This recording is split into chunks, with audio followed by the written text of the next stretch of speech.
mis queridos amigos, como es un mandato bíblico ahí del Concilio Vaticano para los laicos que tenemos que evangelizar la política y evangelizar el país y los acontecimientos, hoy les traje un amigo, un buen amigo. Somos amigos hace unos, no puedo decir cuántos años porque nos descubren la edad, ¿no es cierto? Y eso es más peligroso todavía, ¿no? Hace más de 30 años, pero...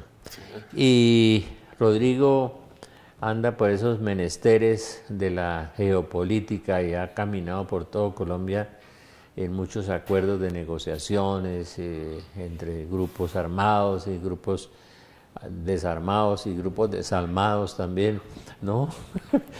Que en Colombia hay de todo, y ha negociado y ha sido un gran negociador y es uno de los hombres que más conoce la geopolítica colombiana y comparte conmigo también eso la afición por Colombia y el amor por Colombia que nos angustia y nos preocupa en este momento. No solo lo de los acuerdos de paz que miraba yo en un programa de Ochevele, que el gobierno no ha cumplido ni el 10, ¿cuánto? El 18%. 18% ha cumplido y la gente está muy decepcionada con los acuerdos de paz y nos hemos polarizado yéndonos al extremo del sí, al extremo del no, ¿no? Además haciendo plebiscitos que no cumplimos, cosas de ese tipo, dejando la ilegitimidad tácita andando ahí en todo eso. De modo que ahora, frente a las elecciones presidenciales que se avecinan, yo quiero ver qué va a pasar. Y la parte profética no la quiero analizar en este programa, que es bastante dura para Colombia, bastante difícil. Pero vamos a hablar un poco de crisis y un poco de esperanza. Rodrigo Rojas, ¿no? Es el nombre de mi buen amigo, con el que nos hemos encontrado muchas veces en estos últimos 20 o 30 años casi, 30 ¿no? años, sí. 30 años. Sí. No me vayas a descubrir la edad, ¿no? Como le decía en un drama de Shakespeare, ¿no? Cállate, que me denuncias, ¿no? Rodrigo, bienvenido. ¿Cómo es la situación de Colombia en este momento en general, en la parte geopolítica de Colombia, que es bastante compleja? Sí, hay una crisis del proceso de paz por varias razones. La primera, porque la FARC considera que no hubo cumplimiento en los acuerdos de paz y no hubo una adecuada preparación de las bases guerrilleras. Hoy tenemos, unos hablan de 17, otros de 18 disidencias que pueden estar alrededor de los 3.000 hombres armados.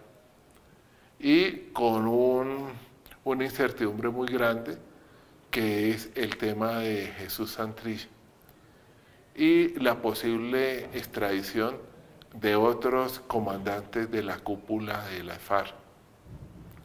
Si extraditan a Jesús Santrich, el embajador norteamericano ha dicho que antes del 7 de junio está aquí en plena la solicitud, y si se vienen las otras, el New York Times hablaba de que había 15 personas en capilla también para esa extradición, que estarían siendo investigados por vínculos con el narcotráfico.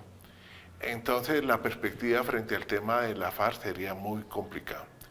El segundo tema, hoy se reinician las negociaciones con el ELN en La Habana. El gobierno de Ecuador desistió de ser sede más de esta negociación y entonces se trasladaron a Cuba. Y estamos hablando de otros 3.000 hombres armados que está pendiente también y sobre los cuales todavía ni siquiera hay una perspectiva de un cese al fuego bilateral prolongado. Hay un terrible conflicto en estos momentos en la frontera con Venezuela, en el Catatumbo. Hay un enfrentamiento entre el EPL, un reducto de una organización que se desmovilizó en el año 91, y que está peleando los antiguos territorios de las FARC y sobre los cuales el gobierno tampoco tiene un plan ni nunca tuvo una estrategia de negociación, de inclusión frente a eso. Aunque se ha logrado ciertos golpes o ciertas bajas a la comandancia de la autodefensa gaitanista de Colombia, algunos hablan que pueden estar entre 2.600 y 3.000 y tienen un amplio control de zonas del Caribe y de Urabá, sobre los cuales tampoco los ha podido someter. Pero, ¿y qué hay de cierto lo que la doctora Marta Lucía Ramírez decía, que Uribe hizo entregar 7.000 hombres de la FARC y los obligó y los presionó bajo la fuerza del gobierno, y que Santos lo único que hizo fue hacerle concesiones para entregar otros 7.000 hombres que se entregaron ganándose todo sin hacer ningún esfuerzo, sin pagar nada? Eso es lo que la doctora Marta Lucía Ramírez dice en ese libro de Vicky Dávila sobre el Nobel. Bueno, lo que hizo durante su gobierno Santos y, bueno, Álvaro Uribe, sí estimuló la deserción individual de los guerrilleros, no como un proceso colectivo, y sí hubo cifras significativas y metió a la cárcel a muchos. De desertores, sí, es cierto. Pero yo creo que el triunfo más alto que tuvo Uribe en esta materia fue la desmovilización de la autodefensa. Sí. Ahí hubo han tratado de desvirtuar que no fue tan importante. Sí fue. Fernando Londoño dice que fueron 18.000, ¿no? Fueron 18.000. Bueno, ahí no hay mucha claridad sobre si algún grupo significativo eran o no, sino que fueron reclutados a último momento para inflar la cifra, pero realmente sí hubo una desmovilización de más de 10.000 paramilitares efectivos, y hubo también un punto bastante discutible, que fueron la extradición de 12 comandantes de las autodefensas que fueron... Claro, a mí lo que me parece es que, sí, como en este país está la manía de echarle la culpa a Uribe de todo, extradita 12 comandantes de las autodefensas y después le dicen a Uribe que es paramilitar cuando él fue el que extraditó a los paramilitares de Estados Unidos. Eso es bastante absurdo, la posición de los colombianos, que se mueve más visceralmente, más emocionalmente que racionalmente. Dicen que Uribe ya tenía la FARC arrinconada en todo el país cuando Chávez la reivindicó, la recibió, la rearmó. ¿Eso es cierto? Bueno, sobre Chávez también hay unos elementos polémicos, porque Chávez insistió mucho a la FARC que se desmovilizara, y hubo una contribución real de Chávez y de Maduro para que las FARC entrara a negociar. Es decir, ahí, frente a ese tema, pues sí es necesario hacer como esa claridad. Lo que pasa es que Venezuela y Colombia han sido hermanas siameses. Desde la guerra de los 1000 días y antes, el gobierno de Cipriano Castro, que era el dictador allá en Venezuela, le dio armas a los liberales que alimentaron el conflicto a los liberales, y algunos de esos fusiles no llegaron a Palo Negro, y entonces fueron derrotados los liberales, que estaban mejor armados los conservadores. La que terminó en 1903. La que terminó en 1903. Que viene la consagración del Corazón de Jesús en ese año. Exactamente, 1903, ¿no? Ahí es que se construye la basílica en el barrio de los Mártires, y es un acto que se hace para reconciliación entre conservadores y liberales. Es la iglesia del voto nacional, justamente. Sí, hermosa. Entonces, que no se puede ir por los delincuentes. Está en manos de los claretianos. Sí, está en manos de los claretianos. Y entonces hay un acto simbólico frente a eso. Pero durante el periodo de la violencia, muchos liberales también fueron y se refugiaron en Venezuela, en los llanos de Venezuela. Y cuando hubo las amnistías volvieron. Cuando el general, este general santandereano de Rojas Pinilla, que fue y trajo a los liberales de los llanos, Duarte de Blum, el santandereano, ¿sí? Sí. Que trajo a los liberales y los reivindicó, los incluyeron. Sí, hubo una amnistía amplia, sin condiciones. Pero mataron después al jefe liberal, como Guadalupe Salcedo. Como suele pasar en Colombia. Eso fue durante el gobierno de Rojas Pinilla. Sí. ¿Sí? Entonces sobre eso hay muchas anécdotas, que eso fue un acto completamente equívoco, que la policía no sabía quién le estaba disparando y estaban matando. Pero bueno, lo cierto es que Guadalupe Salcedo murió, Dumar Aljure dicen que se suicidó. Y bueno, esa generación de comandantes guerrilleros liberales que se amnistiaron bien durante el gobierno de Rojas Pinilla y otros después durante... ¿Cuántos guerrilleros han matado de los que se reinsertaron? Bueno, se está hablando de una cifra cercana a los 90 guerrilleros desmovilizados. ¿Los han matado? Los han matado, 90. Es que se asesinaron, cuando asesinaron a Jaime Arenas, ¿se acuerda? Sí, el líder del ELN, que se reinsertó, se reivindicó, y Jaime era muy inteligente. Yo conocí a Jaime, muy brillante, se paraba en la Universidad Industrial de Santander y se soplaba unos discursos tremendos, ¿no? Era ya está muy bien parecido Jaime. Y lo asesinaron, y después asesinaron a Luis Carlos Galán, que fue mi compañero de universidad. Y era un año atrás, éramos muy amigos. Este es un país asesino, ¿no es cierto? Desde Uribe, de Gaitán, de ¿cuánto? Es decir, el primer gran magnicidio que hubo después de la época de la independencia fue el general y mariscal Sucre, que lo mataron en las montañas de Berrueco. En Berrueco, donde han matado a Obando. Dicen, a Obando le echan algo la responsabilidad, es decir, sí. Nunca se supo realmente quién fue, pero Sucre iba a ser como el sucesor de Bolívar. Él viene luego, después de la guerra de los 1000 días, había dos senadores liberales, uno era Robles, que era un negro de Cartagena, el negro Robles, y el otro era el general Uribe, y el general Uribe lo matan ahí en la esquina del Capitolio Nacional. Sí, con un chiste famoso, ¿se acuerdan del chiste? El chiste que hicieron los liberales, que salió al balcón del colegio de San Bartolomé, un jesuita, a darle la absolución a Uribe, ¿no es cierto? Y entonces los liberales decían, dele más, dele más.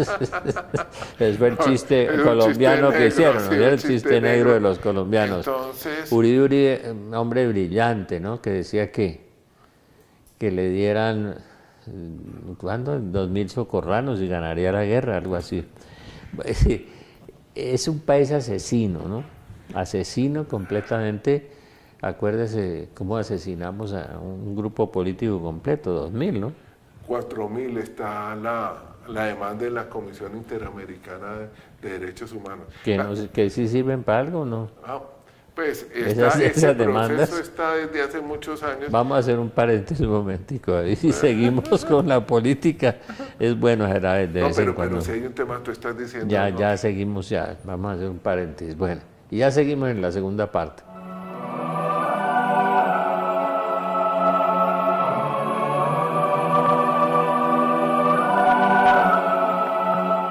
Sigamos con el tema que está interesante, Rafael, Rodrigo. Es que yo creo que tú has tocado el tema.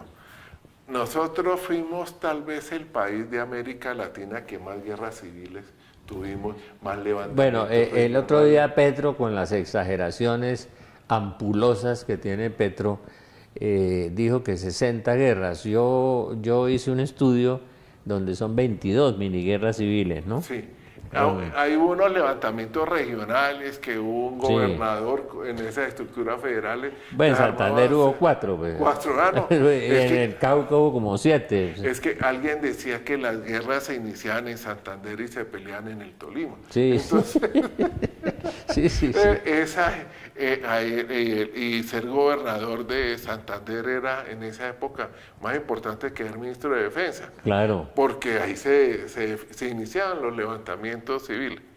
Entonces... 22 miniguerras civiles y 2 guerras, ¿no? La guerra... Sí, comenzamos la de 1899 que terminó con la guerra de los 1000 días, pero hubo la guerra de 1884, bueno, distintos levantamientos, y realmente nunca pudimos resolver bien las cosas. Vea, usted y yo somos católicos y vamos a hacer un mea culpa aquí. La fanatización de liberales y conservadores en la parte religiosa, Sí. las excomuniones, las persecuciones en la iglesia fueron horribles. Sí, fueron espantosas. Y yo creo que la gran pelea de Rafael Uribe era de la separación entre Estado e Iglesia. Ese tema, él inclusive alcanzó a escribir un libro que se llamaba ¿Por qué el liberalismo no es pecado? Porque hubo un primer libro que se planteaba que el ser liberal, el que era liberal, ese mismo hecho era un pecado. Las excomuniones del obispo de Pasto, sí, Monseñor el Beato Ezequiel Moreno. Claro, Es decir, San Ezequiel Moreno. San Ezequiel claro, Moreno. Claro, es muy santo. Pero San Ezequiel Moreno justamente representó esa posición. Mi pobre abuelo santandereano, que era liberal, y mi abuelo antioqueño conservador, mi abuelo santandereano era liberal y era súper católico. Entonces yo me acuerdo en una silla mecedora rezando el rosario y no le permitían leer Vanguardia Liberal porque estaba excomulgado. Entonces el periódico de mis amigos Galvis, no se lo dejaban leer. Estaba en el Ordo, que era, sí. Ellos sacaron una lista de publicaciones de las cuales, y estuvo mucho tiempo ese libro en el Ordo, es decir, que no se podía leer el libro de Uribe, que era el por qué el liberalismo no es pecado. Pero hubo también, es decir, en esa pelea entre la separación entre Estado e Iglesia, es decir, que los obispos no intervinieran en ciertos aspectos. El tema de la educación contratada, por ejemplo. Nosotros fuimos guiados muchos años por un concordato bastante severo, que fue dijéramoslo así, la contraprestación que se dio después de la época de la independencia, cuando se negoció con el Vaticano. El Vaticano no aceptaba la independencia de los pueblos de América Latina. Entonces fueron unas negociaciones bastante largas, extenuantes. Y después de esos acuerdos, entonces se firma el primer concordato, y entonces eso le daba a la Iglesia unos privilegios y unas facultades muy especiales. Vea, por ejemplo, en el caso de Venezuela, hasta hace muy poco, los obispos en Venezuela eran pagados por el gobierno. Y como sucede con los pastores y los sacerdotes en Alemania, que tienen sueldo del gobierno, ¿no? Sí, pero pastores y sacerdotes en el gobierno alemán, todos tienen sueldo. Sí, lo que pasa es entonces no necesitan recoger diezmos porque pueden comer con el sueldo del gobierno. No, inclusive les digo algo, se les descuenta del sueldo. Claro. Si usted dice ser católico o ser protestante de una iglesia, entonces a usted le descuentan es voluntario, sí. Pero el solo hecho de decir que usted hace parte de una iglesia lo obliga a que le descuenten del sueldo. Pero los alemanes son tan honestos que dicen y sí, pagan eso, sí. Para pagar el pastor o pagar el cura. Exactamente, entonces ahí es.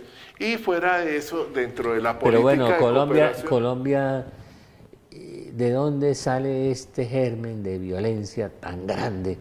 De eso, de asesinar 2.000 o 4.000 miembros de un partido político por ser de izquierda, pues. Sí, alguien decía que nosotros no hemos encontrado un mecanismo para solucionar los problemas de manera pacífica. Es decir, los distintos intentos que se han dado, el sistema político no ha permitido esa posibilidad de la reconciliación. No ha sido imposible. Entonces, porque ha sido un régimen muy excluyente, ¿sí? Es decir, las posibilidades de inclusión social en este país estuvieron muy limitadas y solamente... Entonces ahora los que van a votar por Petro es por desempleo, por pobreza y por amargura. Bueno, hay mucho de marginalidad. Si a mí me definieran que quienes están en los estratos de Petro, yo estaría hablando de un estrato 2, 3, 1, 2, 3. Y 0. No, el 0 poco vota, es decir, hay unos desplazados. Porque una de las preguntas que le hacía la gente, oiga, pero ¿y por qué si es la persona que más llena las plazas públicas en este país, eso no se ve reflejado en votos? Pero es que hay mucho desplazado. Es que él dijo que él era más importante que Jesucristo, porque él llenaba plazas públicas y Jesucristo solamente llenaba unos templos con unas viejitas, dijo. Lo mismo que los Beatles. Los Beatles también dijeron que eran más importantes que Jesucristo, ¿se acuerdan? Oye, sí, pero eso en el 70 lo dijeron. No, lo de Petro, sí hay una gran esperanza. No olvidemos que el 60% de las relaciones laborales en este país son informales. Es decir, y la tendencia por las últimas reformas laborales que se han hecho es a que la gente tenga menos posibilidad de tener... Sí, lo que él decía de los contratos de 3 y 6 meses, yo tengo amigos y amigas que los mantienen en jaque. Ahora echaron a un amigo, el hijo de un amigo, porque llevaba 9 años en Transmilenio y ya no podía cumplir 10, entonces y es infame, porque ya un hombre de 45 años, ¿para dónde coge, pues? ¿No? Sí, inclusive ya el trabajo para una persona de más de 40 años es casi que imposible. De más de 35, ya está... los consideran ancianos y fuera del mercado, desactualizados. Sí, es que mi hijo llegó una vez con unas hojas de vida hace años, 10 años, a la corte como asesor, magistrado asesor, abogado, politólogo, filósofo. Dijo, usted está sobrefacturado. Sí. Ese es otro de los argumentos que dicen, ¿sí? Que tiene un perfil demasiado elevado para... Y no le pueden pagar. Sí, y no se le puede pagar eso. No, y, es decir, los últimos años ha habido una explosión de personas que han hecho su máster, su PhD, que han hecho una enorme inversión en la educación. No, pues mío 3 profesiones, pues, inversión, oiga, y está sobrefacturado, pues. Y, es decir, los salarios no compensan esa Ahora, inversión. El otro problema es que si las empresas pagan los salarios justos, ¿qué pasa en la economía neoliberal? ¿Se aguantan? Es decir, dicen que no somos competitivos. Pero yo creo que con esas utilidades tan altas en el sector, por ejemplo, bancario, bueno, en el sector, uno no diría que es porque no hay temas de competencia cuando ha habido tanta protección por parte del Estado. Le daría un consejo al presidente, como yo fui banquero. Usted sabe que yo fui pecador 3 veces, ¿no? Sí, señor. Abogado, banquero y javeriano. Pecador 3 veces, abogado, banquero y javeriano. Entonces, el error de la banca fue vender 3 o 4 bancos del Estado. El Estado podía mantener los niveles de intereses abajo con sus bancos, sin necesidad de las medidas del Banco de la República. Que además no son eficaces. No son eficaces. En cambio, si hay 3 poderosos bancos que mantengan sus intereses abajo, obligan a los otros. Claro. Tenemos los intereses más altos del mundo. Y la tasa de intermediación más salvaje que se pueda tener. Y el gota a gota, la pobre gente. No, y la falta de acceso al crédito. Imagínese que Petro ya está diciendo, cuando va a las manifestaciones, dice, bueno, ¿quiénes están con el cuentagotas? El cuentagotas es el 1 diario. Los compradores de flores que venden flores en la calle, en la plaza, les venden al 1 diario las flores. Al 1 diario. Claro, lo paga el comprador de las flores, él no. Pero, y dice, bueno, ¿cuántos de ustedes tienen créditos otorgados por un banco de Luis Carlos Sarmiento? La gente no levanta la mano. Vaya usted hoy a conseguir crédito de las condiciones el único sitio que fue el sitio de las grandes cooperativas, queda una, que es una poderosa cooperativa, como Ultrasan en Santander, que le presta a la clase media pobre. Sí, es la única. Ahora, cuando ustedes llegan y le van a prestar plata, entonces como usted es pobre, entonces es de alto riesgo. Entonces si es de alto riesgo, entonces le cobran las tasas de interés más altas y le colocan casi tasas de interés del crédito de consumo. casi para el no dar el 30%. crédito. Y no aguanta. Y Es aquí decir, un fiador rico y no consigue, ¿no? y un negocio acá, un negocio limpio. Bueno, que volvemos. El 30% es muy Volvemos, difícil. si el Estado tuviera bancos, como el Banco Agrario, tuviera 4 bancos como tenía antes el Popular y todo, podía mantener esos niveles y podía tener los créditos. Hacer las tasas más competitivas, que no hay competencia entre los bancos, que ahí todos prestan a lo mismo. Bueno, pero ¿qué hacemos? Volvemos a la pregunta, para no matarnos. ¿Que cómo hacemos para no matarnos? Bueno, aquí no ha habido un proceso de reconciliación real. Y aquí, con todo el respeto, hacen cursos y talleres y seminarios, pero son talleres y seminarios más afectivos, más de la emocionalidad, pero no generan un impacto, es decir, nacional. Y la Iglesia no ha evangelizado suficientemente para eso, ¿no es cierto? Yo creo que sí, ha tenido una deficiencia en ese campo. Lo mismo los pastores evangélicos. No, los pastores evangélicos menos. Que se han enriquecido. Menos, desafortunadamente. Pues yo soy un católico ecuménico, tengo diálogo con pastores evangélicos, pero les ha faltado decisión y carácter. De enseñarle a la gente a perdonar. Sí, y sobre todo... Y a dar salarios justos, porque la gente cree que es cristiana pagando un salario mínimo, y un salario mínimo no alcanza a tener supervivencia, no alcanza. Entonces, si el DANE le dice a uno que necesita 2 salarios mínimos y medio para vivir una familia, entonces el Estado es incoherente e injusto. ¿Por qué paga uno en lugar de 2 y medio?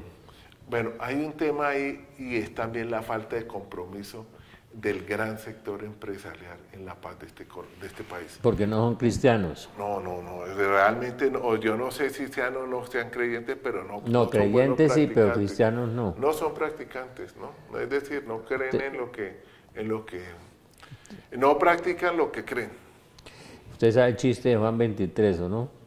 ¿Cuál es ese chiste? Que le dijo un periodista, él era muy gracioso, le dijo, Santidad, ¿y por qué el mundo sigue tan injusto, tan infame, tan asesino, tan cruel? Y 1.200 millones dicen que son cristianos. Dijo, no, mijo, eso es verdad, es que el evangelio sigue sin estrenar, le dijo. Sí, es cierto, sí. Es cierto. En ese panorama no ha habido un proceso real de reconciliación. Ha faltado también verdad. Ha faltado verdad. Es decir, aquí hay un déficit de verdad. Y acá los abuelos le enseñan a los padres y los padres a los nietos y los nietos le enseñan a los bisnietos quién le hizo daño, ¿sí? Que ha quedado siempre una duda. Uno de mis bisabuelos fue asesinado en la plaza de un pueblo en Gigante con una lanza, ¿sí? Y mi abuelo pues siempre le recordaba eso a mi papá. Vamos a hacer un paréntesis un instante, ya seguimos.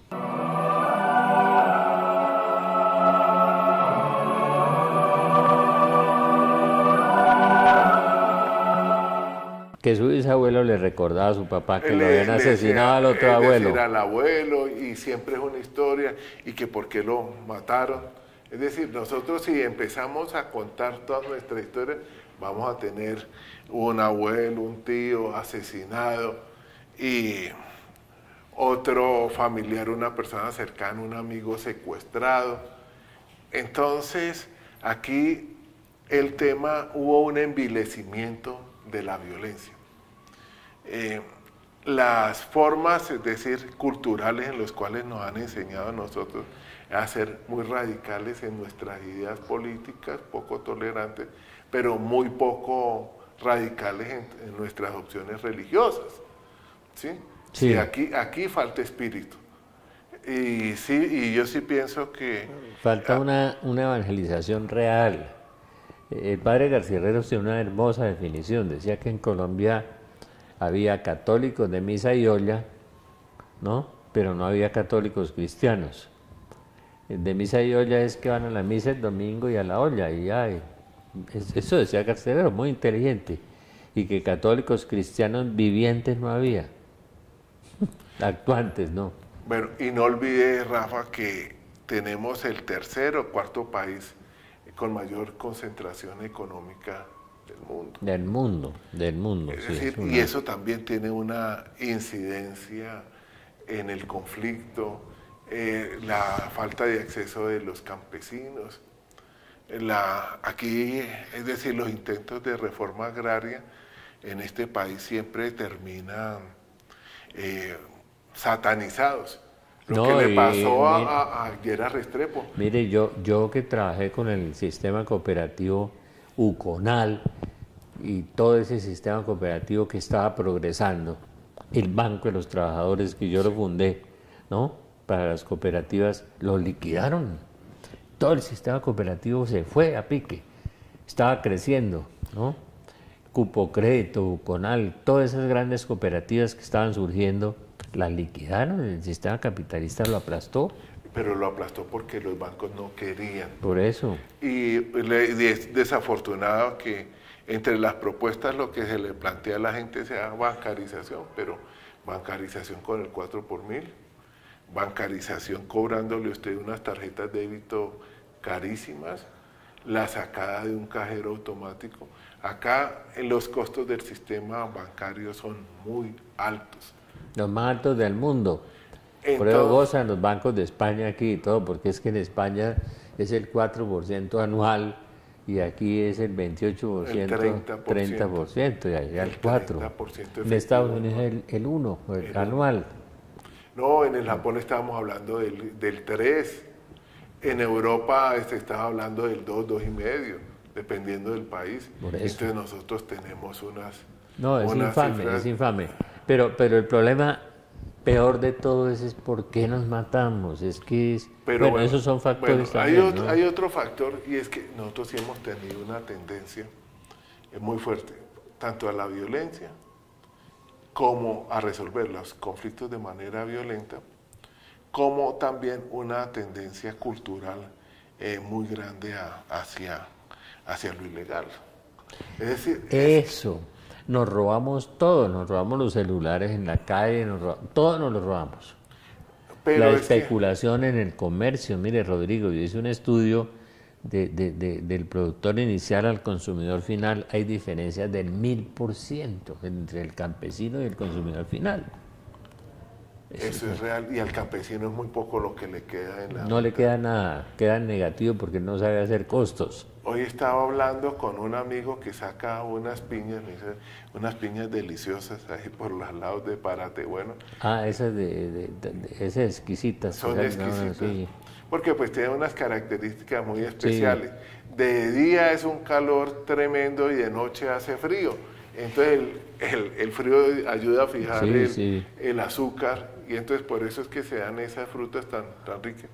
Y él me decía, no, el kilo de piña me lo compran a 600 pesos allá. No, es que yo estudié el sistema de especulación de los bienes perecederos, eso es infame. Y no hubo tampoco una buena política de ayuda a la comercialización. Yo creo Carlos Lleras trató, el IDEMA fue una buena... Carlos Lleras trató con el IDEMA, ¿no? Del IDEMA hizo un intento de reforma agraria y fue tremendamente atacado. Es decir, aquí cualquier intento de distribución de la tierra o de la riqueza son considerados comunistas o que es diabólico. Sí, el macartismo aquí es duro, ¿no? Sí, aquí no ha habido tampoco un proceso de reformas sociales profundas, con todos los defectos de Lleras Restrepo, pero intentó hacer algo. No, Lleras intentó. Barco después retomó un intento de reforma agraria en el año 86. Lleras era agrarista como el viejo López Pumarejo. Sí. Eran agraristas, pero no nos dejaron. Es decir, la ley 200 de 1936, los intentos de modernización del Estado, pues hubo un intento en el 36, hubo otro intento en el año 68.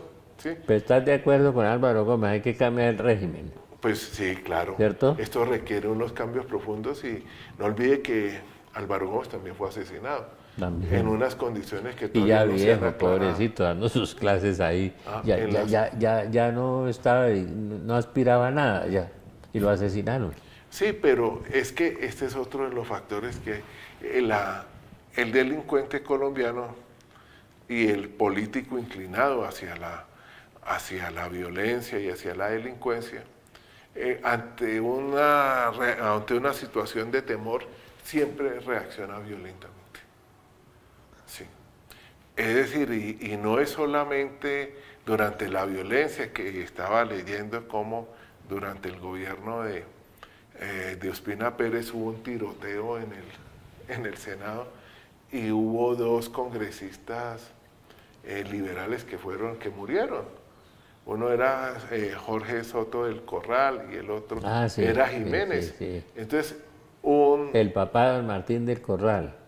Entonces, la gente entraba armada al Congreso. No, pues en la Asamblea de Santander el revólver lo ponían encima de la mesa, todos ahí. Entonces siempre, sí, es una asamblea. Entonces aquí la gente, pues no la gente, es decir, desafortunadamente la clase dirigente del país no se ha preocupado por buscar esos mecanismos de resolverlo. Y aparentemente la justicia está podrida. Bueno, ese era un tema.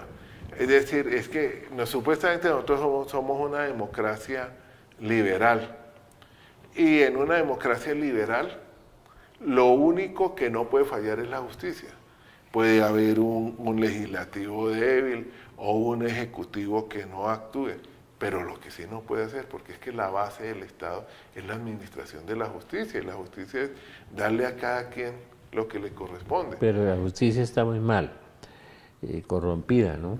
Sí, todos estamos hablando de una necesidad de reformar la justicia. Pero las reformas sí sirven si el corazón del hombre no cambia. Pues yo creo que las normas tienen que ser muy severas y el accionar de la justicia debe ser también implacable. En ese caso, frente al tema del manejo del Estado, frente al tema de... O sea, la propuesta de Duque de cadena perpetua para los violadores de niños está buena. Sí, es decir, sí, es bueno, ya es radical, sí, porque es que estamos llegando a unos límites en eso de unas cifras que uno, ¿cómo Colombia llegó a eso? A violar tantos niños. No, pues. Y es decir, hace poco me contaban en el caso de Site, una ciudad santandereana. Claro, un pueblo chiquitico. Bueno, el papá degolló a un niño de 3 años en la iglesia. Entonces estamos viendo, sí, una explosión de violencia intrafamiliar. Contra las mujeres. Contra los asesinatos de las mujeres en Colombia es una cosa ruin, es una cosa... Estaba leyendo yo a Santa Teresa que decía que era mejor meterse de monja que ser mujer, porque ella habla de la igualdad de hombres y mujeres. Santa Teresa fue la gran liberadora de las mujeres. Sí, eso es fue real. Santa Teresa, claro. Y desafortunadamente hay un sector feminista que desconoce completamente el papel también de la tradición católica. No, claro, Jesucristo, porque a las mujeres no se les hablaba en público y Jesús le habla a la samaritana. ¿Cómo me vas a hablar tú?, le dice ella. No, y la forma como salvó a la adúltera. Claro, y Santa Teresa fue la primera liberadora femenina. Impresionante. Y creó una fundación, una comunidad religiosa, ¿no? Claro. Una mujer creó la comunidad religiosa. Claro, y decía que para que no los malos maridos la molestaran, prefería ser monja, dijo. Sí. Esa es de un carácter tremendo, Santa Teresa, ¿no? De carácter la vieja. Sí, tenía genio. No, yo la admiro mucho. Fue la liberadora, la fundadora del movimiento de liberación femenina fue Santa Teresa. Bueno, yo lo que aspiro frente a estas elecciones es que haya mucha tolerancia, que haya mucho respeto y que estas elecciones no sean el origen de una explosión social, de violencia. Porque he oído unas profecías a ese respecto de que para Colombia viene una guerra, viene una confusión, un caos. Espero que estos tortuosos y macabros, siniestros políticos no vayan a organizar algo feo, pues, ¿no? De matar a alguien o de conspirar o de hacer algo.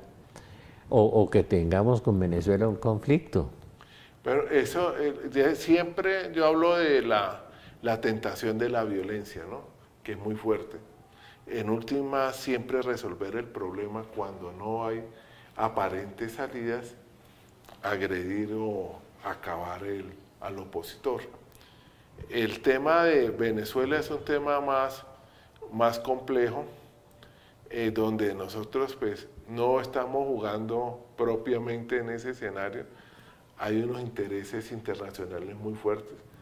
El petróleo venezolano son las reservas más grandes del mundo, no están en Arabia Saudita. Claro, pues lo que hicieron los gringos con Libia y lo que hicieron con Irak es infame. Lo que Estados Unidos hizo allá es infame, ¿no? No es nada bueno tampoco. Oye, es increíble, pero la posición del Vaticano frente a Siria ha sido muy cautelosa porque si llega a triunfar, el ejército islámico ya tiene condenado y ha dicho que no va a aceptar ni un solo católico ni un solo cristiano en pues Siria. es que hace poco quemaron 3 iglesias en un país islamista.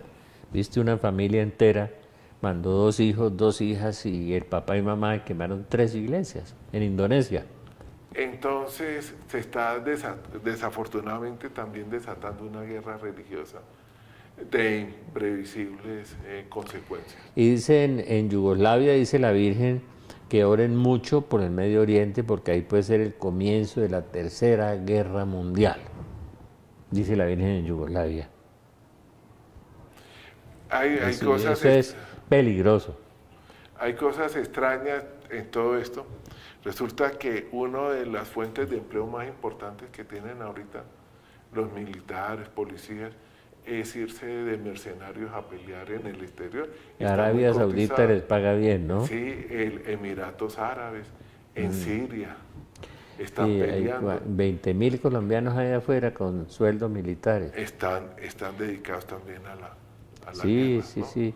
Y los alemanes hipócritas vendiendo armas, ¿no?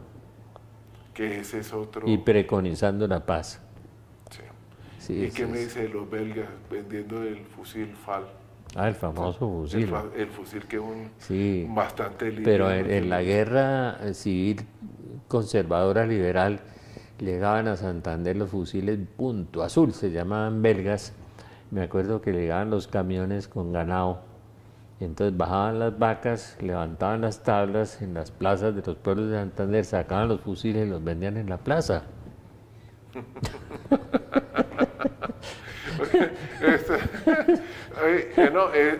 Uno mira también que ha habido también una doble moral europea frente a esos temas. Y los gringos lo que han hecho también dan África, armas, sí. No, lo que han hecho Lo que Estados Unidos hizo en Libia y en Irak, por el petróleo, ¿no? Hay un tema que... Con el manto de los derechos humanos. De los derechos humanos. Pero hay un tema que no se ha desarrollado mucho y que hay una corresponsabilidad europea en el conflicto colombiano y con los conflictos, que es la responsabilidad de las multinacionales que han atizado, financiado grupos paramilitares o que le dieron plata también a la guerrilla. Y le siguen dando.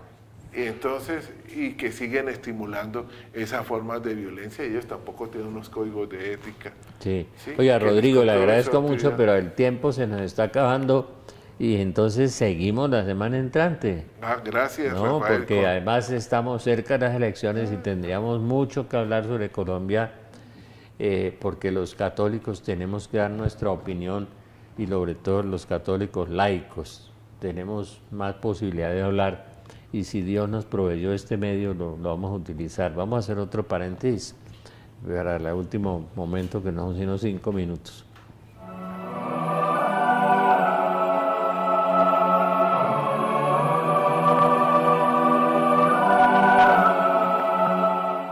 Antes de terminar esto, primero darle las gracias a Rodrigo por habernos acompañado y vendrá la semana entrante a acompañarnos si Dios quiere y si estamos vivos. Sí. No sabemos, ¿no? En Colombia uno nunca sabe. Era como el cuento del bobo en Bucaramanga, que uno dice que en Colombia se acuestan vivos y se levantan muertos, decía. Oiga, la semana del 23 y 24 tenemos retiro de Corazón de Jesús y María. Eso no es nada romántico. Y vamos a celebrar el Día de los Padres, bendición para los padres, 23 y 24 de junio, retiro con las personas que estuvieron en el retiro de Pentecostés, más otro que invité, el hermano Pío, que tiene don de sanación. Él es veterinario y es religioso, un don de sanación muy grande, y viene la otra persona que tiene don de conocimiento y profetía, que profetizó que Colombia iba a tener una guerra y una persecución religiosa. Dios quiera que no, depende de la oración de ustedes. Entonces, bendición para los padres, corazón, retiro, refugio seguro, dice la Virgen, es mi corazón inmaculado en estos tiempos apocalípticos. Cupo limitado, Corporación Belén, de 8:30 a 4 p.m., 23-24 de julio, retiro. Rodrigo, te dejo las últimas palabras para que la semana entrante empalmamos, como dicen, ¿no? Sí, sí hay que pedirle mucha iluminación al Señor para este voto, y hay que pedirle la gracia a Dios de que cese la violencia. Cese la violencia y que tengamos unas elecciones en paz, y eso no sea el origen de un conflicto mayor. Y un candidato que trabaje por la justicia. No hemos trabajado, ¿no? La paz y la justicia se besan, dice un salmo. Sí. ¿No? La paz y la justicia se besan. Sí, si no hay paz y no hay justicia. Pablo VI, la paz es en nombre de la justicia, dijo. En nombre de la justicia. Él publicó su Populorum Progressio, que podía ser una hoja de ruta para los políticos, pero no la han leído, ¿no? No. Es una de las encíclicas desconocidas. Y es de justicia social, y de equilibrio, de salarios justos y todo. La Iglesia tiene mucha documentación buena sobre eso, pero tampoco sirve. Poco estudiada y mucho menos aplicada, ¿no? Sí, de Pablo VI. Es bien interesante la Populorum Progressio, pero a él lo conocen es por la Humane Vitae y lo persiguen, pero esa es una encíclica que creo que un jesuita, el padre Lebret, le ayudó a hacer, Lebret, ¿no? Sí. El primer plan de desarrollo que se hizo aquí en el país en la época de Alberto Lleras Camargo se llamó la Misión Lebret. Sí, es que el padre Lebret era muy propenso a eso de la justicia social, y la encíclica es una hermosura como hoja de ruta. Bueno, Señor Jesús, gracias, Rodrigo. Señor Jesús, que te conozca y me conozca. Señor Jesús, enséñame a amarte, enséñame a amar. Virgen María, Madre de Dios y Madre nuestra, inúndanos con los efectos de la gracia de tu llama de amor, ahora y en la hora de nuestra muerte. Amén. San José, ruega por nosotros. Espíritu Santo, ilumínanos y santifícanos. Nuestro Santo Ángel de la Guarda, velad por nosotros. Los esperamos en el retiro del 23 y 24 de junio en la Corporación Belén. Que Dios los bendiga.